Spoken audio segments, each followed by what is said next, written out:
Kaya dito sa Mark chapter 2 verse 1 to 12, makikita natin yung kahalagahan ng mga kaibigan ng mananampalataya. Okay? Dito, di ko makita kung bago sila napunta kay Jesus, sila po ay nananampalataya na. Pero yung actions po nila, makikita kung gaano po sila naniniwala na si Jesus po makapagligtas sa kanilang kaibigan. Okay? At kaya napakaganda pag tayo nagkakaroon ng kaibigan na mananampalataya. Kaya sana mayroon tayong fellowship lagi. Mamayang hapon may fellowship yung youth. Isama niyo yung mga kaibigan nyo. Okay? O kaya yung mga, kahit yung mga youth dati dito na, kasi dati mga bulinggit eh. Sama nyo rin. Kung pa pwede, sama na rin natin sila Prince, yung Prince doon sa ano? Doon sa anak ni Ben? Ni Noel? Ay, tsuy nyo ba si Noel? Parang sing edad mo si Noel, no? Ay, hindi.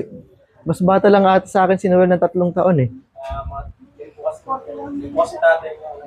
41, wala pa. 30 plus lang siya nung nakita ko yung birthday ni Noel.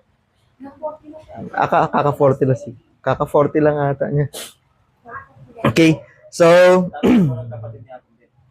ganun. Medyo mga bunso-bunso sila. Tati ni Mang Ben. Okay. Kaya pala. Okay. So, dito, nakakatuwa, no, mga kaibigan. So, muna tayo.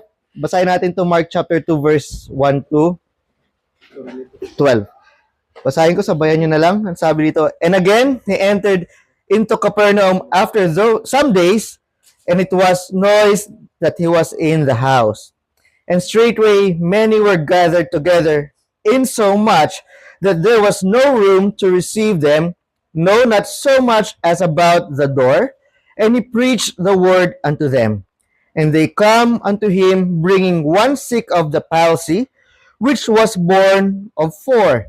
And when they could not come nigh unto him for the press, they uncovered the roof where he was. And when they had broken it up, they let down the bed wherein the sick of the palsy lay. When Jesus saw their faith, he said unto the sick of the palsy, Son, thy sins be forgiven thee. But there were certain of the scribes sitting there and reasoning in their hearts, why does this man thus speak blasphemies? Who can forgive sins but God only? And immediately when Jesus perceived in his spirit that they so reasoned within themselves, he said unto them, Why reason ye these things in your hearts? Whether it is easier to say to the sick of the palsy, Thy sins be forgiven thee, or to say, Arise and take up thy bed and walk? But that ye may know that the Son of Man has power on earth to forgive sins, he saith to the sick of the palsy, I say unto thee, Arise and take up thy bed, and go thy way in thine house. And immediately he arose, took up the bed, and went forth before them all, insomuch that they were all amazed and glorified God, saying, We never saw it on this fashion. Let's pray. Lord, gabayan niyo po kami ngayong oras, Panginoon, na maintindihan ang mensahe po ng mga kaibigan na talagang mananampalataya, kung anong benepisyo po ito sa amin. Naway, Panginoon, kung meron man kami mga kaibigan na hindi mananampalataya, sana sila ay maging mananampalataya rin. At sana, Panginoon, kung kami mananampalataya, ay magkakaroon din kami ng mas maraming kaibigan na mananampalataya na rin, Panginoon. At naway, Lord, ito ay magiging kalakasan ng bawat isa. At kami parang bilang tao, kami parang hinahasa namin yung bawat isa para mas tumibay ang aming pananampalataya sa inyo. Lord, gabayan niyo po ako sa pananalita. At naway galing po sa inyo lahat. At hindi po ako asa sa aking lakas, kundi sa inyo. At kayo po ang maluwalhati, hindi po ako. At kayo po ang mapansin, hindi ako. And we pray all this, Lord, in Jesus' name. Amen. Upo po tayo. Ngayon po, dito medyo hati-hatiin lang po natin, no? Una po sa lahat, makita po natin dito, pagkatapos po ng verse sa chapter 1, yung huli po nangyari sa chapter 1 ay, pinagaling po ni Jesus yung may ketong. At yung ketong po ay isang sakit na hindi po napapagaling kundi in Diyos lamang. Kaya pag makikita natin yan sa Leviticus chapter 13, talagang kailangan ipakita pa sa pare. At yung may ketong, agad-agaran siya po ay gumaling ayon po sa salita po ng Diyos. Hindi po natin gawa-gawa lamang. And yung unang-unang ginawa ng Panginoon dito, sa verse 1, okay, verse 1 and 2, mapapansin po natin dito, siya po ay nagturo agad. Pagkatapos niya po magpagaling, okay, pagkatapos po niyang gumaling, umalis po siya doon, pumunta naman po siya ng Capernaum. Sabi nga sa verse 1, and again, he entered into Capernaum. Bumalik siya sa Capernaum, sabi niya siya ay pumasok ulit sa Capernaum after some days. Pagkatapos ng ilang araw na nagpahinga siguro si Jesus, o kung ano man yung nangyari doon sa mga araw na bakante na yon, siya po ay bumalik sa Capernaum. And it was noised that he was in the house. At dahil siya po ay kilalang-kilala, sabi it was noised, ito po ay ipinamalita. No? Ibig sabihin, pag noise, ibig sabihin ingay, no? Ipinagkalat na siya po ay nandoon po sa bahay na partikular kung saan siya naroroon. At anong ginagawa niyan? Sabi ito, and straightway many were gathered together. And ibig sabihin straightway dito, agad-agad, marami ang gather po ibig sabihin sa verse 2, nagsama-sama sila doon. In so much, there was no room to receive them. Napakasikip, wala nang mga lugar para sila po ay makapwesto doon sa loob. Sabi, no, not so much about the door, diba? Not so much as about the door, and he preached the word unto them. Ginagawa ni Jesus, siya po ay nagtuturo ng salita ng Diyos sa kanila. Makikita po natin yung ugali ni Jesus, okay, bilang napakagandang ehemplo po sa atin. Siya po, pinadala po ng Diyos Ama, siya po ay Diyos Anak, okay, iisa sila. Pumunta siya dito sa mundo para mag-preach ng salita ng Panginoon sa mga Israelita. At ganoon din po ang kanyang ginagawa agad-agaran. Di ba? Konting pahinga lang. Pagkatapos nun, magtuturo ulit siya. Ganon din sa atin, ano ba yung ginawa ni Jesus para sa atin? Oo, tayo po ay niligtas na, pero nadoon po yung isang bagay na dapat natin ginagawa yung kagustuhan niya, at ito po ay pinapamalita yung magandang balita ng Panginoon. Yung pagturo po syempre ni Jesus ay iba. Talagang turo po ito na talagang tungkol po sa salita ng Diyos. Pero sa atin, meron tayong dapat na ginagawa. Binigyan tayo ng pribilehiyo na ipamalita yung magandang balita na si Jesus po ay namatay, inilibing at nabuhay na magmuli para po sa ikapapatawad ng mga tao para sila po ay makapasok sa kaharian ng Diyos. Amen? Kasi yung kasalanan po, magpapatawad ng Panginoon sa mga mananampalataya kay Jesus. Siyempre, mga mananampalataya, sila rin po ay magsisimula sa kanilang kasalanan. Sabay po iyon. Kaya ito po si Jesus na pagandang ihemplo sa atin, nagad-agaran, siya po ay nagpipreach ng salita ng Diyos. At dahil po doon, no, ito po ay kumakalat. At hindi naman alam po natin dito, ayon po sa salita ng Diyos, pag nakita natin yan, at na pag-aralan na natin yung mga laging nakikinig na salita ng Diyos, either dito o sa ibang mga tao, kung galing kayo sa ibang church, kasi nagmimilagro si Jesus. Diba? Aside sa nagmimilagro, napapagaling niya may sakit, na itataboy niya yung mga masamang espiritu na sumasanib sa mga tao. Okay? Yung mga sinasaniban, ay napapaalis niya. Kaya dumadami yung tao. Pero, ito yung naging paraan para makipakilala si Jesus yung Panginoon. At sa sobrang sipag at sa sobrang pagmamahal ni Yesu Cristo sa Diyos Ama, na dapat tayo rin ay ginagawa natin na sobrang pagmamahal natin sa ating Panginoon, ay pinapalaganap natin yung magandang balita na si Yesu Cristo lamang yung nagpapagaling. At dito rin, ginawa ito ng mga tao, di ba?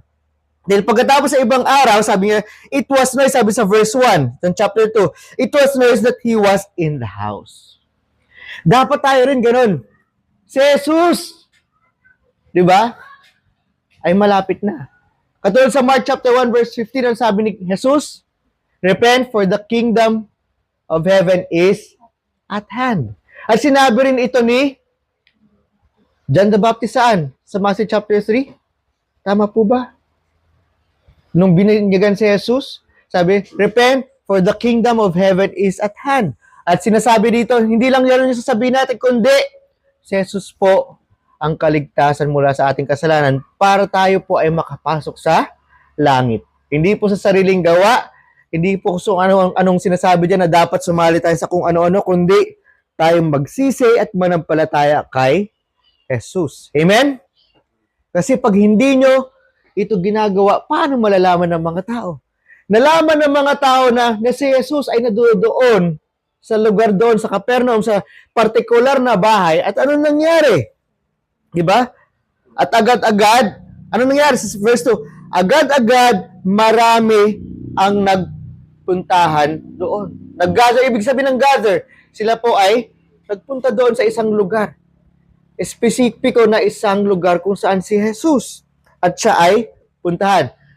Yung mga tao dito gusto marinig yung magandang balita o gusto lamang nila magpagaling. Yung iba ay mga osisero at osisera lamang. Pero maganda po yun kasi sila po ay makakarinig ng salita ng Diyos. Ang salita ng Diyos po ay hindi mapupunta sa walang kabuluhan. Sabihin natin hindi sila maliligtas, may kabuluhan pa rin yun. At least sila po nalaman nila yung katotohanan. Ngayon kung sila po ay asa sa sarili nilang lakas, sila po ay tatanggihan ito. Pero pag sila ay susuko at ibibigay nila yung kanilang sarili sa Panginoon, sila po ay maliligtas. Amen? So yung mga bagay, kaya makikita nyo, tayo ba, ganun ba tayo kasipag na sabihin, ito yung magandang balita ng Panginoon. Amen? Kaya kung gusto natin ay turo sa kanila yung mas malalim, pwede natin puntahan yung bahay nila. At kung talaga sila ay mananampalataya, mamaya makasama na natin dito sa church, kung dito sila malapit sa lokal natin. O kaya, pwede natin silang i-refer sa mas malapit na church, na biblical church, doon sa lugar nila. Amen? Kasi may choice sila eh. Hindi tayo nakikipag-agawan sa miyembro. Amen? Ang gusto natin yung mga tao, pagkatapos maligtas, ma-Bible study, sila po ay makapag-worship ng tuloy-tuloyan at magkaroon ng pagkain na salita ng Panginoon. Kasi yun yung ating kailangan ng ating mga kaluluwa. At dapat ito ay patuloy-tuloy, lagi-lagi. Kaya nga araw-araw may devotions din tayo at kinukulit ko kayo na basahin yung salita ng Diyos araw-araw. Katulad ng sinabi nga natin, yung paghinga sa ating pisikal, dapat ganoon din sa atin. Yung prayer life natin, yung pagbabasa ng Biblia, dapat yun ang parang paghinga natin. Kasi pag hindi tayo humihinga, pag pinipigilan natin yung ating paghinga, may pressure tayo dito sa dibdib, sa likod. Na gusto natin, ganun agad. Kasi nagkakaroon na tayo ng pressure na hindi natin magawa yung tama kasi hindi tayo nagbabasa at nagdarasal sa Panginoon. Hindi tayo maasa sa Panginoon. Hindi yun, nagbabasa lang tayo nagdarasal, pero wala sa ating puso. Hindi yun yung nangyayari. Pag wala sa ating puso, nagkaka-pressure pa rin tayo. Pero pag mula sa ating puso ang ating ginagawa, ay humihinga at nagagawa natin yung mga pinapagawa ng Panginoon. At isa dito yung ipapalaganap natin yung magandang balita. At sana magaya natin yung mga taong ito na talagang sila po ay nag-ingay. Bilang mga mananampalataya, bilang isang simbahan na lokal, ito isa sa mga pinaka-pribilehiyo natin na dapat natin ginagawa lagi-lagi. Makikita natin dito, in so much, sabi nga, that there was no room to receive them. Wala nang lugar doon sa bahay na yun para sila po ay matanggap. No, not so much as about the door. Hanggang sa pintuan. At sinong ginawa ni Jesus? Siya po ay nagsalita, nagturo ulit. Ang salita po na preaching ay hindi ibig sabihin ay ito dapat. Kundi ang ibig sabihin ng preaching ay pinoproclaim yung salita ng Diyos. Katulad po ngayon, ito po yung kagustuhan ng Panginoon sa atin. Amen? Gusto niya ipalaganap natin yung magandang balita ng Panginoon. Ihalin tulad lang natin ito sa nangyari dito. Amen? At si Jesus po, dapat pinoproclaim natin, ito yung ayon sa salita ng Diyos, ito yung kagustuhan ng Diyos na ikaw ay maligtas. Hindi ito sa suggestion. Amen? Kaya pag tayo ay nagsasabi na, si Jesus lamang po ang paraan na ikaw po ay mapatawad sa iyong kasalanan para hindi ka mapunta na impyerno, kundi dapat ikaw po ay magsisi. Ibig sabihin na magsisi, ikaw ay talikuran mo yung pagiging makasalanan at sumunod ng buong puso kay Kristo. I-surrender mo yung buhay mo sa Panginoon na siya yung magmamayari sa ikaw, yung magpakaalipin sa Kanya. Dapat po ito ay buong puso nating pinoproklama. Okay? Hindi suggestion po yan. Masasaktan sila at masasaktan. Kasi ganun din naman tayo nung una natin naintindihan ito kasi makasalanan tayo. Pero sa pamamagitan po ng lakas ng banal na Espiritu na gumagabay sa kanila at gumagabay sa atin, pag sila po talaga ay susuko, sila po ay maliligtas. Amen? Gayon din po naman, una po dito, kung ano po yung example ni Jesus at example ng mga tao sa pagpapalaganap ng salita ng Diyos. Okay? Kung nasaan si Jesus, ituro natin kung saan yung where is God. Unang point is, ituro natin kung nasaan si Jesus o sino si Jesus. Okay? Verse number 3, ang sinabi, and they came upon him, unto him, ito yung mga magkakaibigan na. And they come unto him, bring one sick of the palsy, which was born of 4. Dito po, merong 4 na magkakaibigan. Ang sabi dito, pumunta po sila kay Jesus, itong 4 na magkakaibigan. At meron po silang dinadalang may sakit. Ano yung sakit na palsy? Ito ay paralitiko. Ang paralitiko po ay hindi po maagalaw. So, siguro may sakit ito sa backbone, sa nerves, no? At hindi po siya magalaw. Gulay siya. Hindi niya magalaw yung kanyang katawan. At nung nakita po nila, dahil pumunta sila doon, ano sabi sa verse 1 and 2? Punong-puno po yung bahay kung saan po nagtuturo si Jesus. Nakita nila, punong-puno. Hindi sila makapasok. 4 sila. Siyempre, pag papasok ko sa pinto, 4 kayo, ganyan yung pinto. Sabihin natin, ganyan na normal yung pinto. Hindi nila mapasok ang kanilang kaibigan. So, nakita nila yun sa verse 4, and when they could not come nigh, sabi, when they could not come nigh unto him for the press, ibig sabihin sa Tagalog, and when they could not come, hindi sila makalapit, nigh kasi malapit unto him for the press, sa kanya, ano ibig sabihin ng press? Ito po ay, dahil sa siksikan sila doon, hindi sila makapasok, o hindi sila makalapit kay Jesucristo, dahil sa siksikan doon, ano ginagawa nila? They uncovered the roof where he was. At sinabi dito, ibig sabihin sila po ay umakyat doon sa rooftop, kasi po yung bahay ng mga Israelita doon, mga Hudyo dati, sa taas po ay parang rooftop. Okay? At kadalasan po ito ay gawa sa clay. Parang sabihin natin yung parang sa atin, siguro yung nakasemento sa taas. Okay? Pag umuulan naman po, hindi po ito, pag umuulan, hindi naman po nasisira yung clay na ito. Parang mga paso. Nakakita na kayo ng mga paso? Diba? Yung paso, gawa po ito sa clay. Ano ba yung clay sa Tagalog? Kalimutan ko, parang putik Okay? Clay din Parang putik. Clay, diba? Pag nainitan po ito, tumitigas. At yung nilalagay natin ng mga halaman. So, ganun yung gawa sa rooftop kung saan si Jesus. Pero makapal ito. Siyempre, may nakaayos dyan para hindi po bumigay pag umakit sila sa rooftop. Pero, limitado lang yung pwede umakit doon. Okay? So, ang ginawa nila, in-uncover nila yung roof. Okay?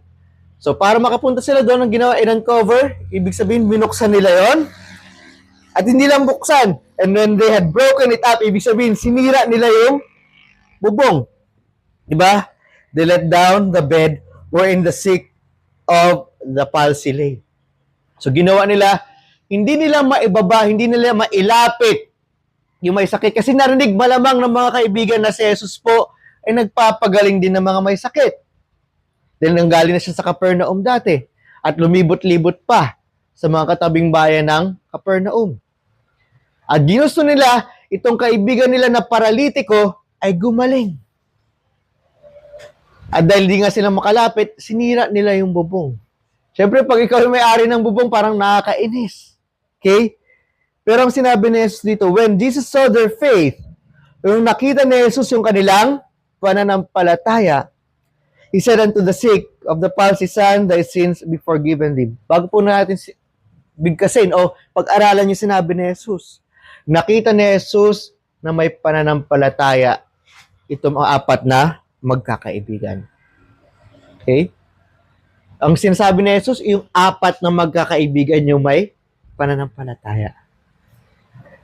Makikita nyo dito, pag yung inyong kaibigan na mananampalataya, okay? Pag kayo rin ay kaibigan na mananampalataya, ang ginagawa po dapat natin ay binibigyan natin ng pagpapalakas yung ating kaibigan.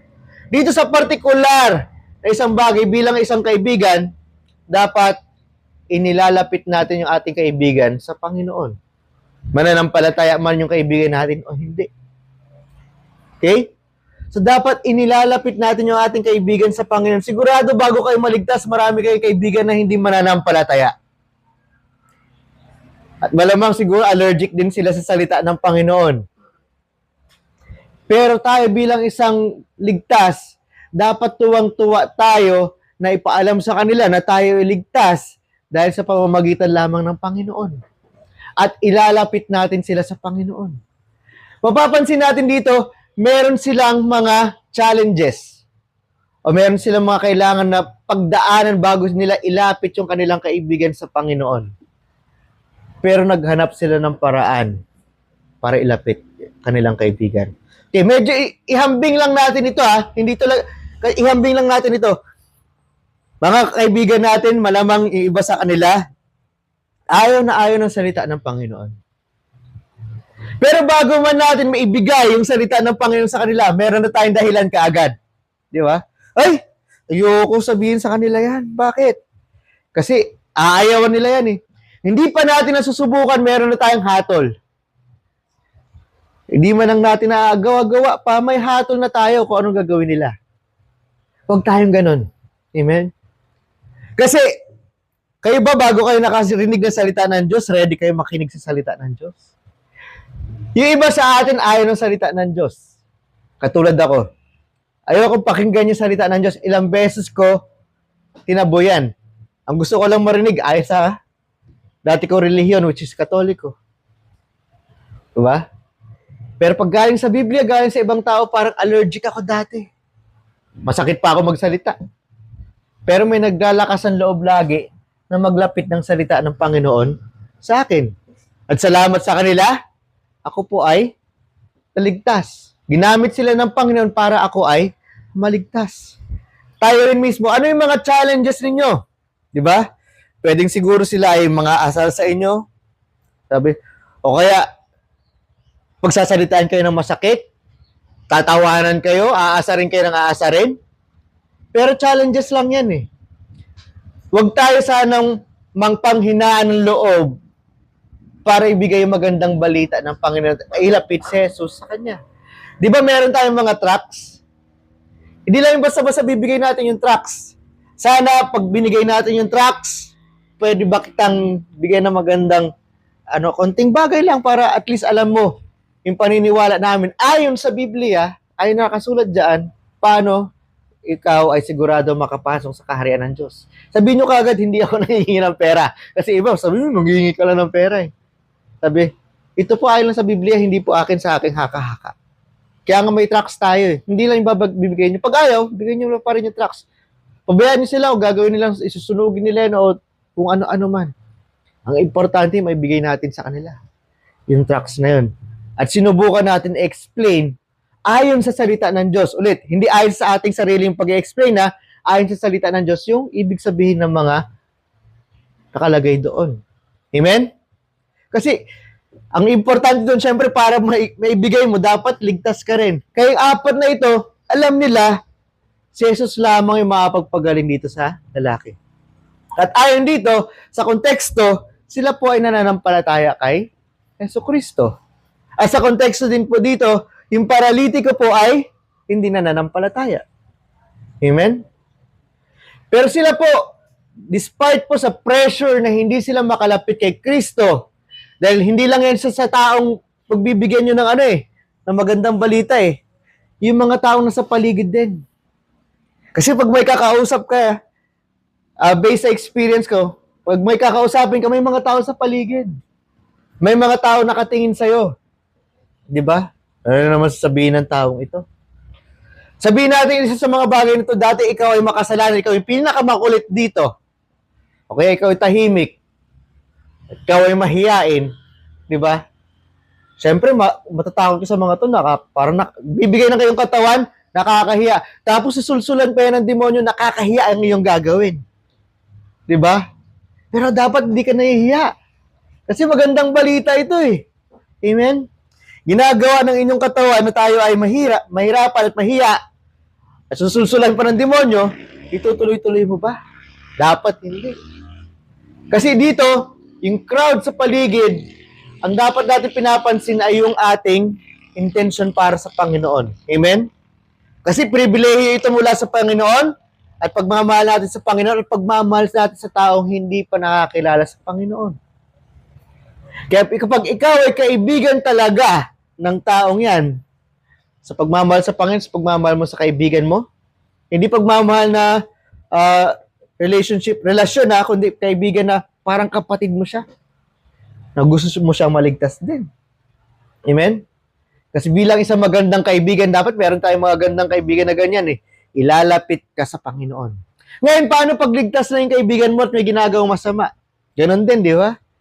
Pwedeng awayin ka. Ba't mo ba pinapansin yung mali ko? Una sa lahat, dapat makita natin, dapat tayo rin ba meron tayong mga kasalanan? Pag meron tayong kasalanan, aminin natin.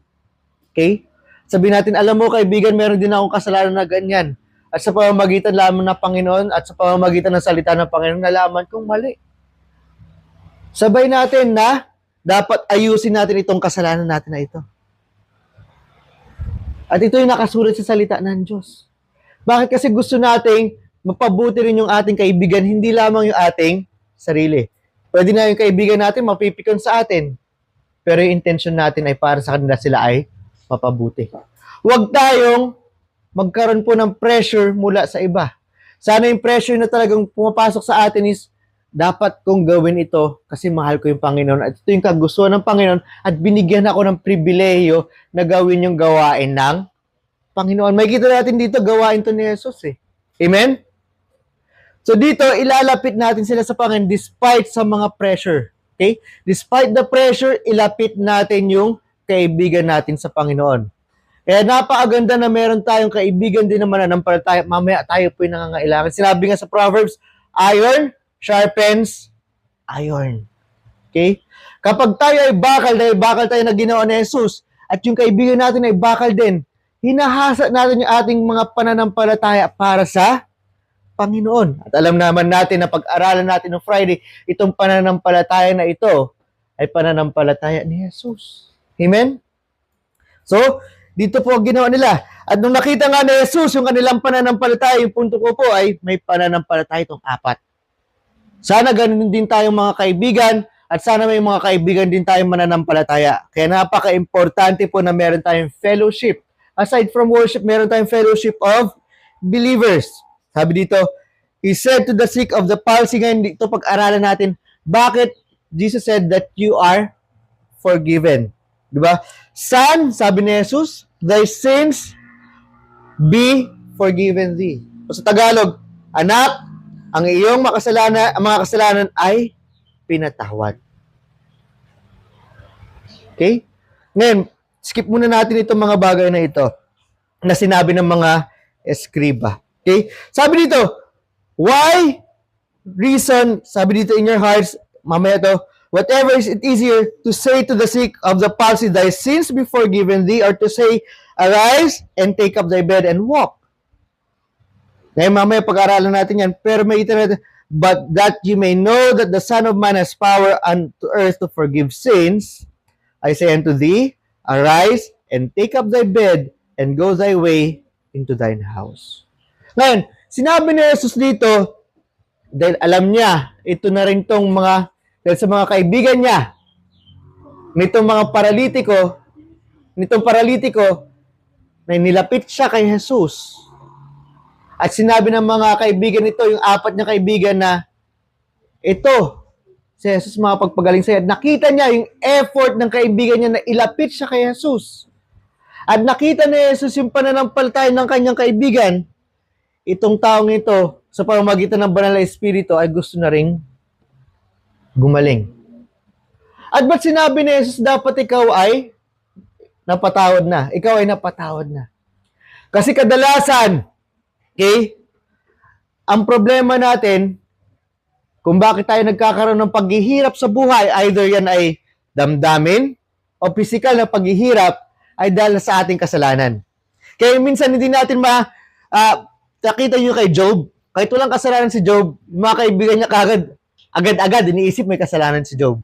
Okay? Hindi tayo dapat magbintang. Si Jesus kasi, alam na alam niya kung ano po yung nasa puso natin.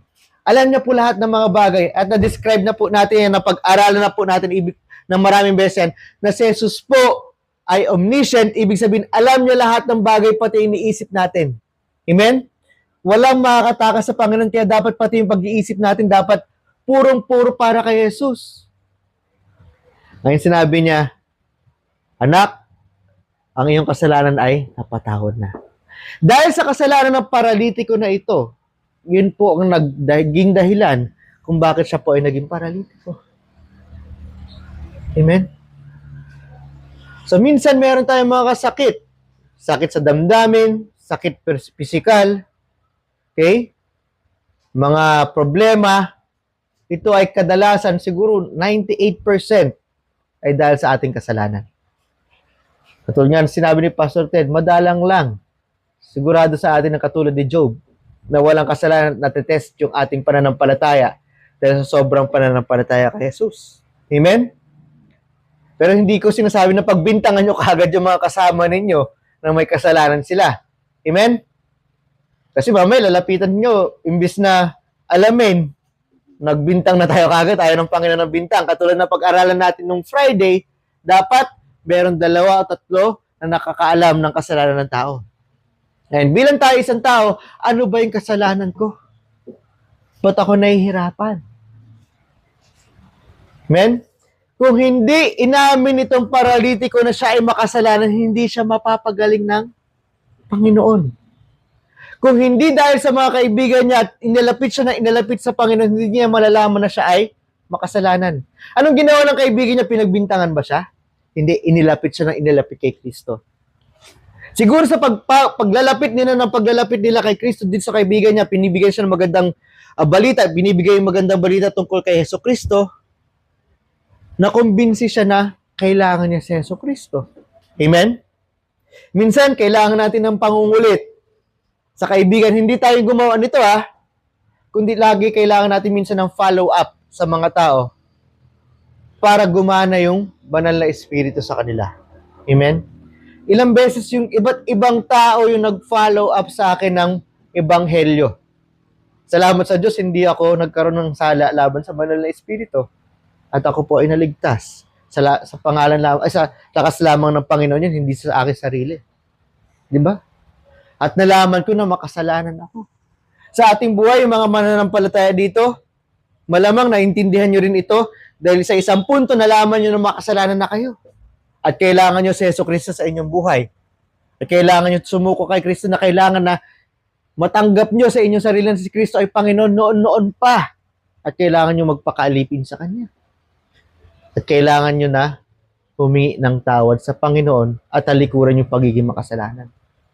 So makikita natin dito, pag nakita natin sa verse 12, gumaling po ito.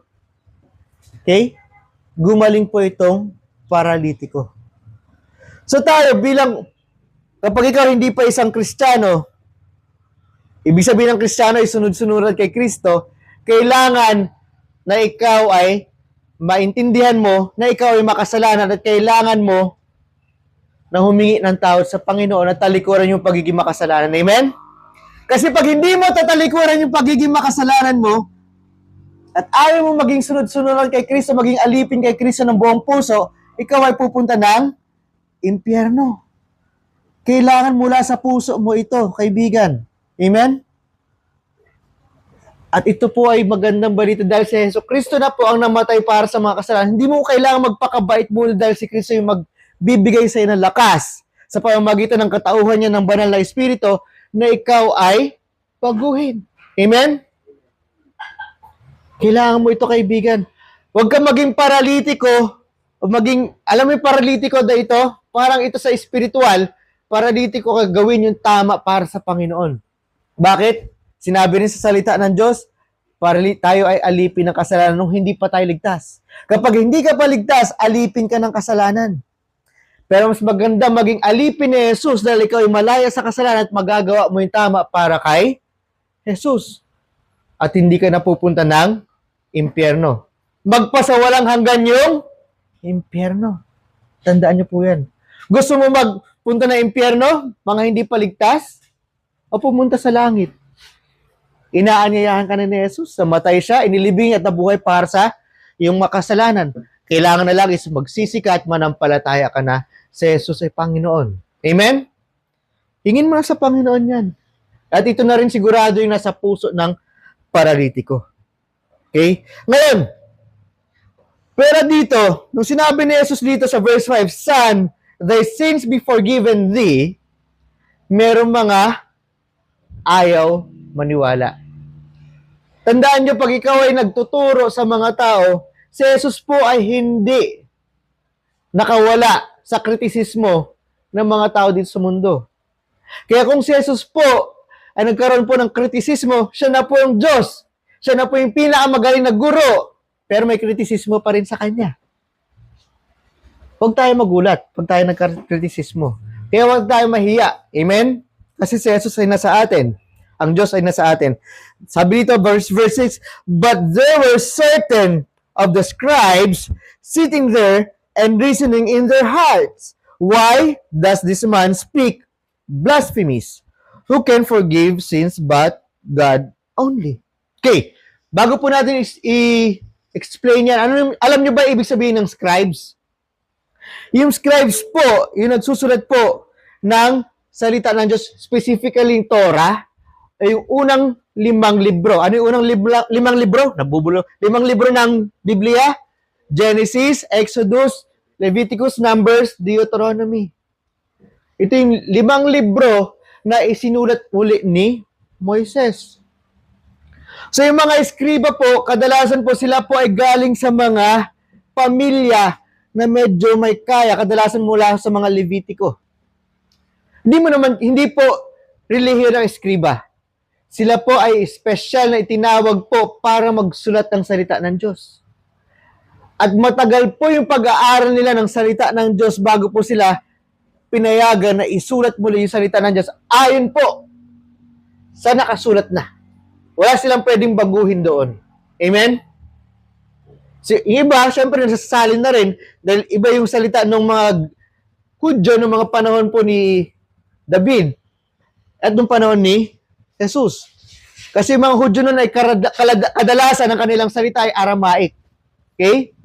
Pero sila po ay aral na bago po sila pinayagan. So, ang pagiging eskriba ay parang pribilehiyo sa kanila.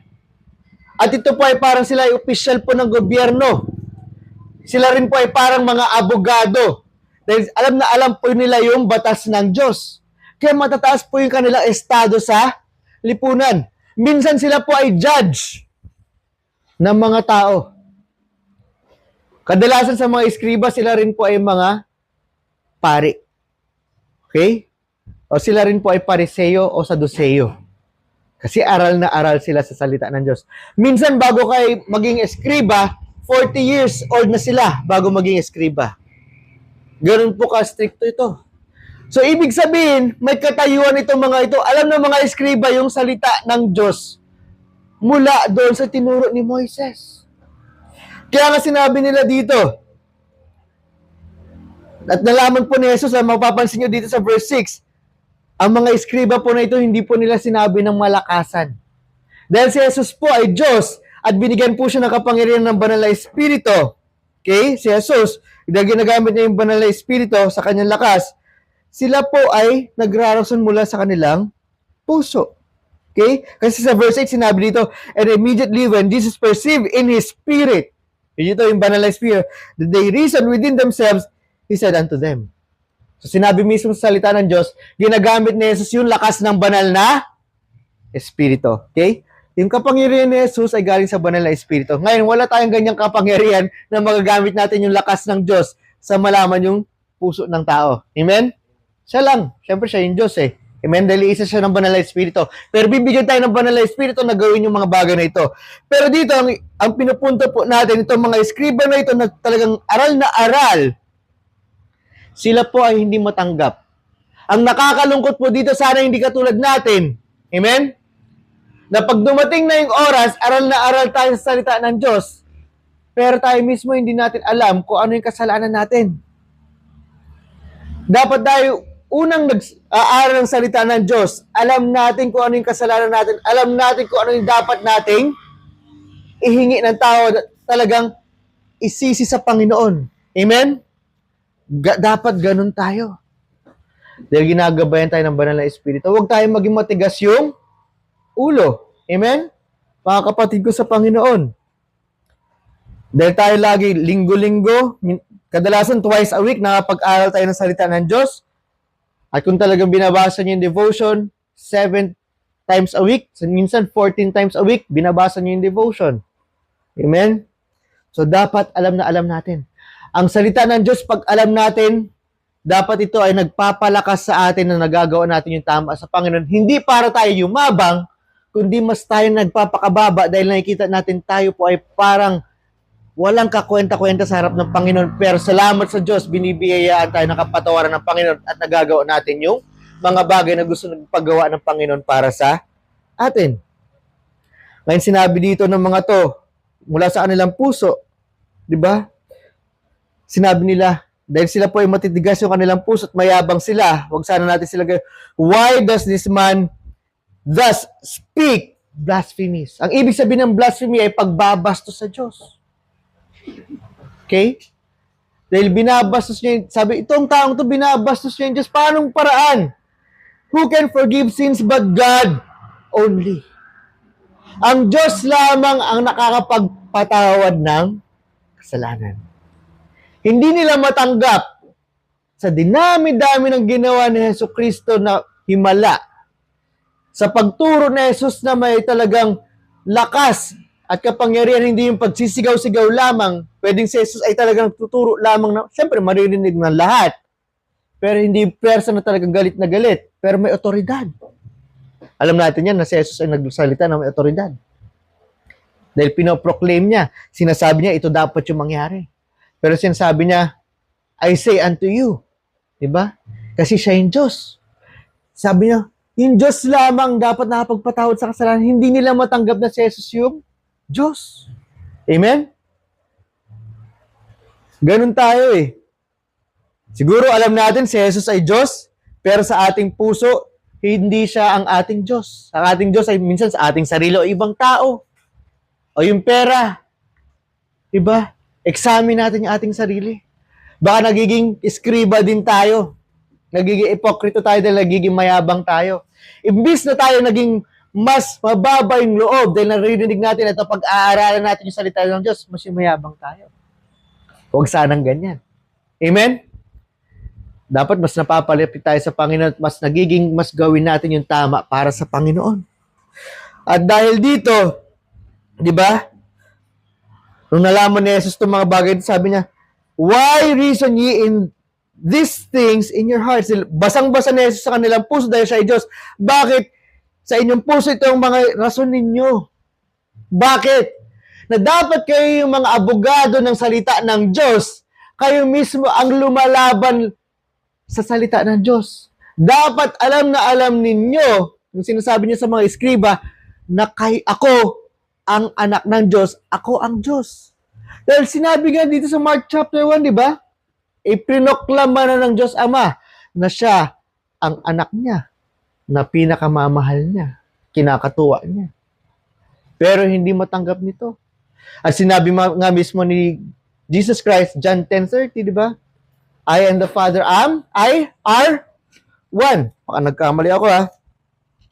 By memory, di ba? I and my Father are one. John 10:30 yan. John chapter 10 verse 30. At marami pang kahalin tulad ito na sinabi ni Jesus. Bakit ba tayo magrarason minsan sa ating puso na ayaw natin makinig sa salita ng Diyos? Diba? Napo-point out na yung kasalanan natin sa salita ng Diyos. Iba, pino-point out na ng mga kapatiran natin sa salita ng Diyos. Minsan, ipipreach ko, hindi naman po ako nagpapatama, kundi na-exposition lang po natin itong mga bagay na ito. At pag mayroong kasalanan, irerekta ko mismo sa inyo. Kasi gusto ko at bilang magkakapatid tayo ay lalong lumapit sa Panginoon. Bakit tayo magrarason pa na ayaw natin gawin yung tama sa Panginoon? Meron ba kayong mga bagay na yan? Dapat isuko nyo na rin sa Panginoon. Dapat mas nagiging mababa tayo sa Panginoon at gawin natin yung tama para sa Kanya. Sabi nga ni Jesus dito, whether is it easier to say to the sick of the palsy, thy sins be forgiven thee? Sabi niya, mas maganda ba na, o mas madali ba na sabihin sa may sakit na paralitiko na ang iyong kasalanan ay napatawad na? O sabihin na ikaw ay tumayo at kunin mo ang iyong kama at maglakad na? Kasi alam po mismo, yun, nakakatuwa, sinasabi niya sa mga pariseo, ay sa mga eskriba, itong paralitiko, alam niya na makasalanan siya. Pero para mas maintindihan nyo, na kayo dapat mga abogado kayo ng salita ng Diyos, ay ikaw ay tumayo. At ang iyong sakit ay napagaling na. Masakit po yan sa kanila. Diba? Minsan, kung sino pa yung aral, ulit sasabihin ko, sila pa yung mas matigas yung ulo. Huwag tayong ganyan, ha? Naintindihan? Dapat tayong ang mas mababa yung loob sa Panginoon at hindi tayo nagmamayabang sa mga tao makasalanan. Dapat tayong nagiging source na ibigay sa kanila yung salita ng Diyos ayon sa kagustuhan ng Diyos. Yes, masasaktan sila kasi mayabang sila, pero hindi tayo mga asar sa kanila. Ang sa atin ay concern tayo na gusto natin sila ay makapunta rin sa langit. But, sabi nga dito, sabi sa verse 10, ito, sampal din sa ano dito, but that ye may know that the Son of Man has power on earth to forgive sins, sabi niya, para malaman niya yung anak ng Diyos ay may kapangyarihan sa mundo na magpatawad, he said to the sick of the palsy, sinabi niya, I say unto thee, arise and take up thy bed and go thy way into thine house. Sabi niya, tumayo ka na, kunin mo na iyong kama at pumunta sa iyong bahay para maintindihan nyo na ako ang anak ng Diyos. Sana hindi tayo dumating sa mga oras na yan. Amen? Pero dito, katulad po ng verse sa point number 1 natin, na dapat tayo yung nagtuturo ng salita ng Diyos o pinuturo natin yung magandang balita. And sa verse 12, and immediately, kapag tayo ay talagang ligtas na, kung ikaw ay bago ligtas, agad-agaran he arose. Pag tayo katulad, ihanap minsan sa may sakit, yung ating kasalanan, pag tayo ay may kasalanan at napatawad na, tayo. Took up the bed and went forth before them all, insomuch they were all amazed and glorified God, saying, we never saw it in this fashion. Okay, katulad po ng may sakit, pag tayo napatawad na, tayo na tayo. Huwag na tayo magpakadapa pa. Di ba? 1 John 1:9, ang Panginoon ay may hustisya. Pag tayo hingi ng kapatawaran sa Kanya, papatawad tayo. Agad. At sa ating mga karumihan, papatawan tayo sa lahat ng mga ginawa natin. So pag tayo napatawad na, tayo ibig sabihin, tayuan na natin yung tama. Diretso tayo sa tama. Huwag na natin higaan yung kasalanan natin. Amen? Tayo kagad. Diretso tayo. At katulad po dito ng mga ginawa ng tao na nakita nila, sila po ay na-amaze. Sila po ay talagang, wow! Sila po lahat ay nagluwalhati sa Panginoon. Luwalhatiin natin yung Panginoon agad. Darito po yung karapat-dapat sa Panginoon. Ikaw ba ay ligtas na at mayroong kasalanan? Gusto ng Panginoon, patawarin ka. Ngunit dapat aminin mo na may kasalanan ka. Talikuran na ito. At kung ikaw ay napatawad na, huwag mo nang balikan ng kasalanan mo, tayo ka. Ibig sabihin ng pagtayo na yan, tayuan mo yung katotohanan, dire-diretso tayo sa katotohanan, mga kapatid ko. Amen? Huwag na natin higaan ulit yung kasalanan natin. Amen? Katulad yan sa mga napag-aralan natin tungkol sa repentance. Tinapakagandang balita sa atin. Sana naintindihan nyo ito. Word for word po ito. Kaya medyo mahaba-haba po tayo. At naway gawin natin ito para sa Panginoon. Pag di ka paligtas, paraditiko ka, tayo na. Gusto kang pagalingin ng Panginoon mula sa iyong mga kasalanan. Amen? At ayaw niya na maging paralitiko dahil sa kasalanan mo. Gusto ka nang palayain sa kasalanan, ngunit ikaw dapat ay maging alipin ni Jesus dahil ikaw ay malaya na gawin yung mga tama para sa Panginoon. Amen? Dahil yung kasalanan, ito po ay ginagawa tayong paralitiko para hindi magawa yung tama para sa Panginoon. Paano yung mga taong gumagawa ng tama? Hindi po ito kaya sa Panginoon. Kasi hindi para sa Panginoon kanilang ginagawa Sa kanilang puso, iba yung kanilang motibo. Amen? Let's bow our heads and pray. Pag hindi ka paligtas, ikaw ay paralitiko, wala kang kalayaan na gawin yung ayon sa kagustuhan ng Panginoon. Pero gusto mo nang gumaling dito, bakit hindi mo tawagin si Jesus? At aminin mo na ikaw ay makasalanan at ikaw ay humingi ng tawad at ikaw talaga ay maging sunod-sunuran o maging alipin na ni Jesus. Ito yung kagustuhan ng Panginoon para sa iyo. Tayo rin mga ligtas, marami pa rin tayong mga kasalanan na hindi natin alam, kaya patuloy tayong alamin ng Panginoon. Huwag tayong magaya sa mga eskriba na alamin salita ng Diyos, ngunit hindi iniintindi at hindi nakikita yung ating sariling kahinaan. Ang salita ng Diyos ay gabay sa atin para malaman natin yung tama at mali. Ito yung liwanag sa mga dilim o yung mga kasalanan natin na nakatago, at pag ito ay naliwanagan na, tanggalin na natin ito. Huwag natin higaan ito, kundi tayo tumayo para sa Panginoon. Naway, Lord, we pray na kaming lahat ay talagang maging masipag ipagkalat ang inyong salita. I also pray, Panginoon, sa bawat isa sa amin na hindi na higaan yung mga kasalanan namin, kundi kami ay tumayo pagkat kayo po ang nagpagaling sa aming kasalanan. Ang kasalanan na ang sakit ay magdadala sa kapahamakan. Lord, sa mga tumanggap po sa inyo ngayon, naibigyan niyo po sila ng kalakasan. Alam ko po sila ay baby in Christ pa. Kung meron man iba sa amin dito na Kristiyano na at nalululong sa kasalanan, we pray na sila po ay makawala na sa kasalanan. Lord, naway Panginoon, kayo po ang mapansin mula sa mga magagandang balita na ito at hindi ako, pagkat ako po lamang isang gamit. Isang pribilehyo ko po na ako po ay inyong ginamit. Naway kayo po ang maluwalhati, hindi po ako. Kayo po ang may angat, ang sumikat lagi, at ipagkalat po namin itong balita na ito. And we pray all this, Lord, in Jesus' name. Amen. Okay?